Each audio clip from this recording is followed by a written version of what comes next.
If you buy the things you do not need, you will soon have to sell the things you need.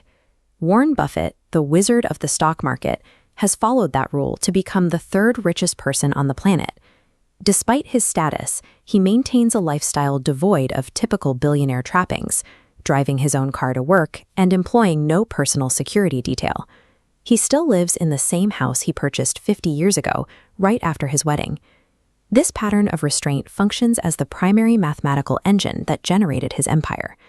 To see the power of that engine, consider his first meeting with the symbol of modern tech wealth, Bill Gates. Gates initially budgeted only 30 minutes for the encounter, skeptical that an old-school investor had anything relevant to offer him. That meeting stretched into a 10-hour masterclass as Gates became captivated by Buffett's intellect. This reversal raises a central question. What principles did this frugal man reveal to turn one of the world's leading visionaries into a lifelong devotee? Buffett's discipline began in 1930s Omaha.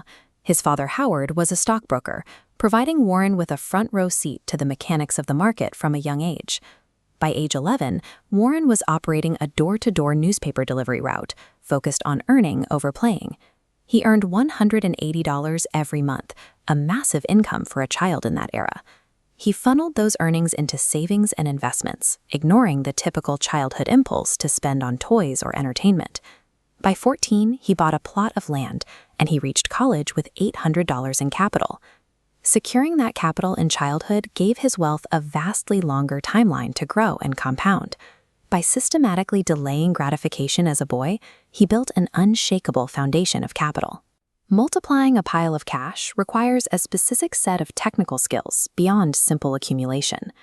Buffett found those skills in legendary stock market player Benjamin Graham. He took a job with Graham for a meager $100 a month, prioritizing technical secrets over his immediate salary. He spent 2 years absorbing Graham's strict rules for value investing before Graham retired and Buffett launched his own venture. Buffett applied those rules with lifelong discipline to survive decades of market volatility.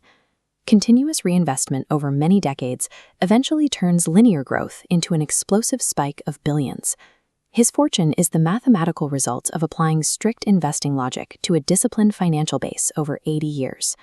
Today, Buffett remains a titan of industry and a motivational speaker.